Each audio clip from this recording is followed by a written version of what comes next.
Hello, my friends. Today we are talking about how you go about figuring out what's going to be on your book cover, right? And I just have one word for you: research. That's it. You just got to dive in there and look for some things. Here are questions you can ask yourself and answers you can, go search for the answers to these questions out in the market. Do your market research, okay? Consider the sources that you are going to look for or going to look for these answers.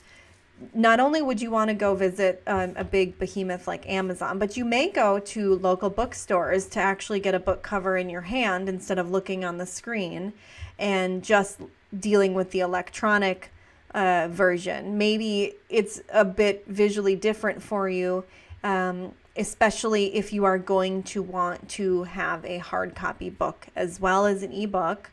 You want to maybe look at both versions. So spend some days in bookstores. Whoever regrets that, right? I mean, maybe your pocketbook will, but you'll have fun, I promise. Talk to fellow writers who maybe are unpublished. Talk to published authors, see how they went about looking for their perfect cover. If you have any professional connections, meaning design connections, some people in the design community, maybe not even just cover design, but web designers or other, artists, they might have some very helpful insights for you as well.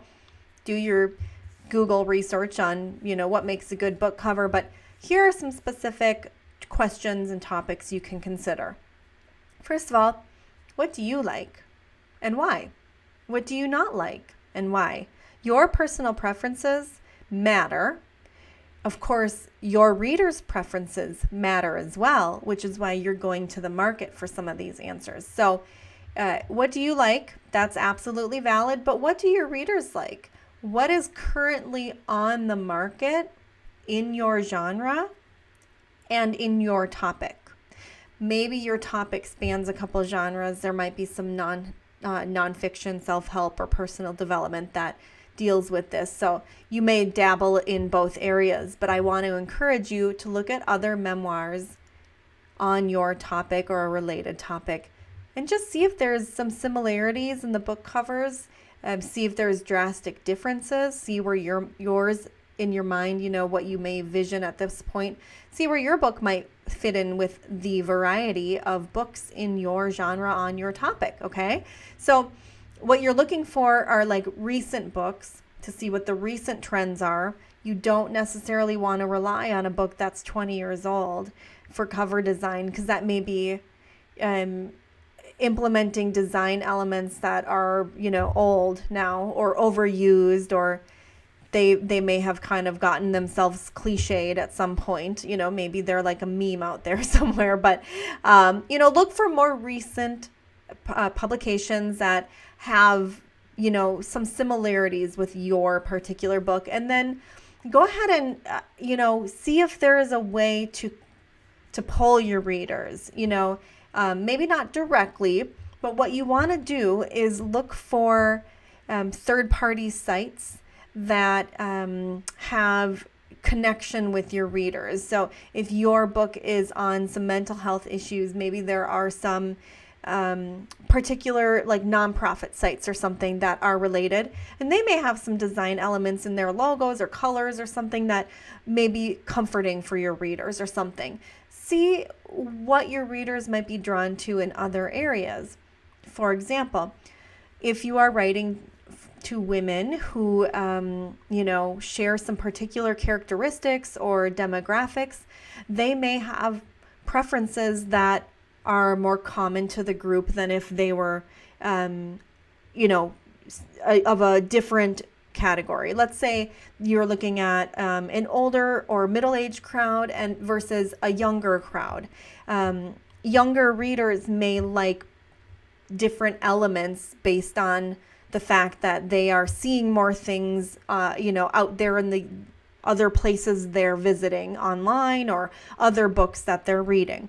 There's kind of a newer trend of like swearing on book covers, like book names are really like getting attention and they're flashy and they're using like bullet holes and stuff like that. I mean, maybe that's like a younger crowd thing. I don't know. I'm kind of like shooting at the hip here. And I don't want to make generalizations, but there is probably going to be a bigger pattern when you start, kind of zooming out a little bit on your intended readers and then comparing them with other categories of readers or other demographics or whatever it is. So see what you can kind of notice there, because remember, the only thing that really matters more than what you like is what your readers like, because you're not out there buying hundreds of your own book. You want your readers to do that for you, right? So you want the cover to speak to them.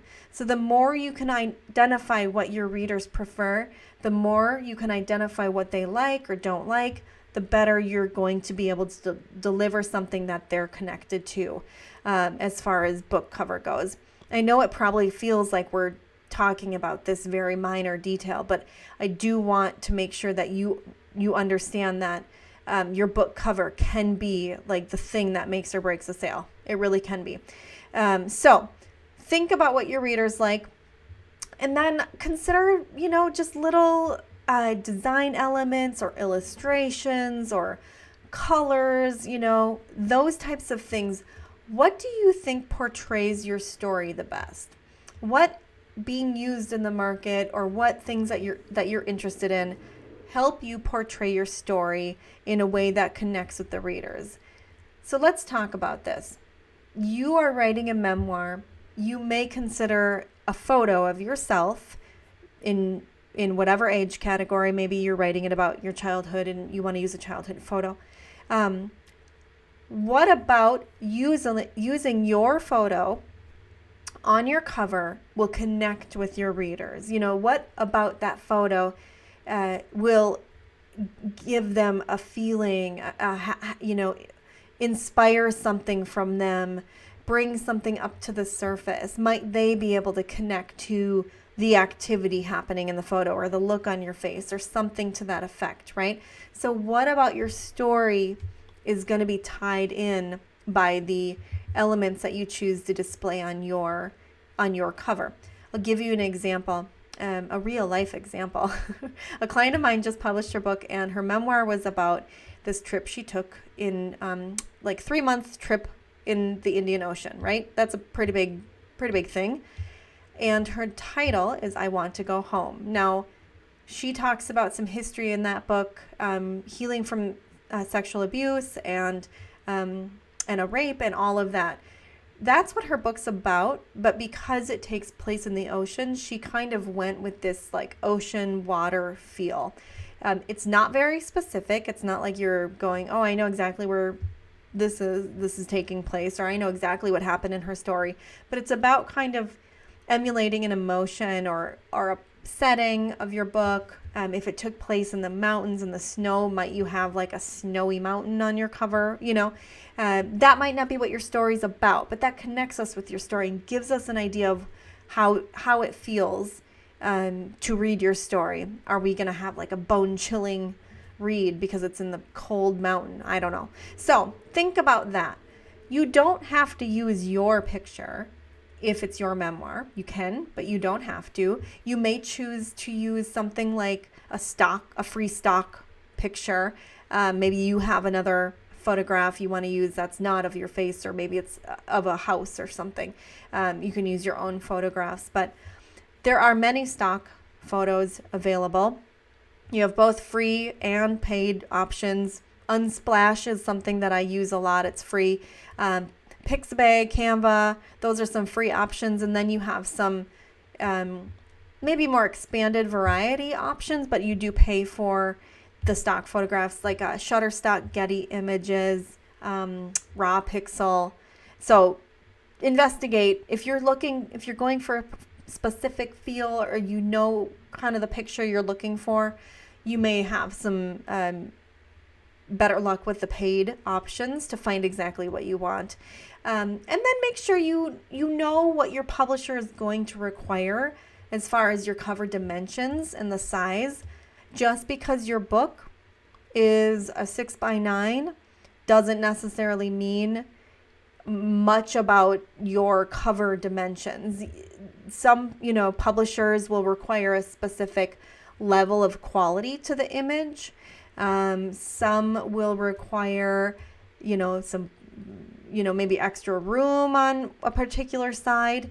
If you are doing hard copy versus ebook, you're going to have different dimensions. So make sure you understand what your publisher requires. And that means you have to have decided upon your publisher by this point as well, to ensure that your cover image is accepted when you upload it or send it in. So these are some things to start researching, not only so that you get a cover that you love and is beautiful and speaks to your readers, but that is, one that's successful in being accepted by your publisher, and one that fits in with the market and works, with the trends rather than against them. So start doing some research. In the last video, we talked about putting together a design brief.